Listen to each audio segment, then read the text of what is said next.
Fluent, period.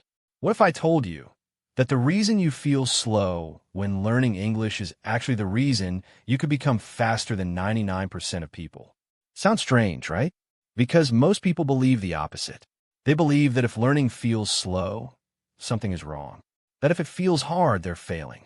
But what if that feeling is exactly what your brain needs? Let me ask you something. Have you ever sat down to study English and after a few minutes you felt tired? Your focus dropped. Your energy disappeared. And you thought, why is this so hard for me? Now here's the truth that almost no one explains clearly. Your brain is expensive. Not in money, but in energy. Even though it's small, it uses a huge part of your body's fuel. And the part of your brain responsible for learning new things is the most expensive of all. So when you try to learn too much, too fast, your brain reacts. It slows you down, not because it's weak, but because it's protecting you. Now, think about how most people learn English. They open a book. They try to learn 20 words, then grammar, then listening, then speaking, all at the same time.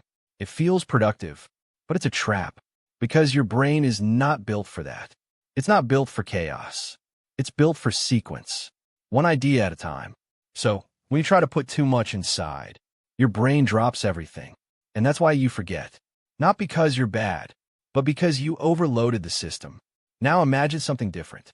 Instead of trying to learn everything, you focus on one thing, one idea, one concept, and you go deep. That changes everything. Because now your brain can actually process, actually connect, actually remember. This is how top learners think differently. They don't try to consume more. They try to compress. Let me explain this in a simple way. Imagine you read a full page in English. Many sentences, many ideas. Most people try to remember everything and fail. But smart learners do something else. They ask, what is the main idea here? And they reduce everything into one simple sentence. That's compression. You take something big and make it small, something complex and make it simple. And here's why this works. Your brain can only handle a few ideas at the same time.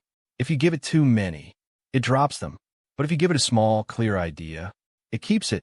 So next time you read something in English, don't try to understand everything perfectly. Ask, what is the one thing I should keep? That one question can change your learning completely. Now here's where it gets even more interesting. Because your brain does something strange. It lies to you. Yes, it lies. Let me explain. When something feels easy, you think you're learning. When something feels hard, you think you're failing. But reality is the opposite. When something is easy, your brain is relaxed, passive, not building strong connections. But when something is hard, when you struggle, when you have to think, your brain becomes active. It starts building deeper memory. This is why difficult learning creates stronger results. So if you feel confused sometimes, if you feel challenged, that's not a bad sign. That's a powerful one because it means your brain is working. But here's the mistake most people make. They avoid that feeling. They go back to easy content, easy exercises, easy repetition, and they stay stuck. But top learners do the opposite. They lean into difficulty. They test themselves constantly, not once at the end, but during the process. Let me show you how you can use this. Instead of studying for hours and then testing yourself later, do this. Learn a small idea, then stop and try to explain it out loud in English, even if it's simple, even if it's not perfect, because that moment where you try to produce, that's where real learning happens. Not when you read, not when you listen, but when you try to create. This is called active learning, and it's one of the most powerful tools you can use. Now let's go deeper. There's a system you can follow, a simple one, but extremely powerful. 3 steps: compress, compile, consolidate. Let's break it down. First, compress. We already talked about this. Take big information and reduce it. Find the main idea. Create a simple version. Connect it to something you already know, because your brain learns faster when it connects new ideas to old ones.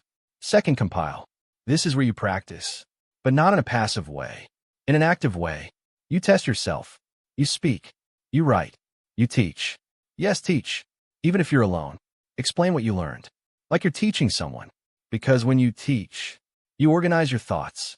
You simplify ideas. You understand better. And here's something important. Do it in short cycles. Your brain works in waves. About 90 minutes of focus. Then it needs rest. So instead of forcing long study sessions, work with your brain, not against it. Focus, then rest. Focus, then rest.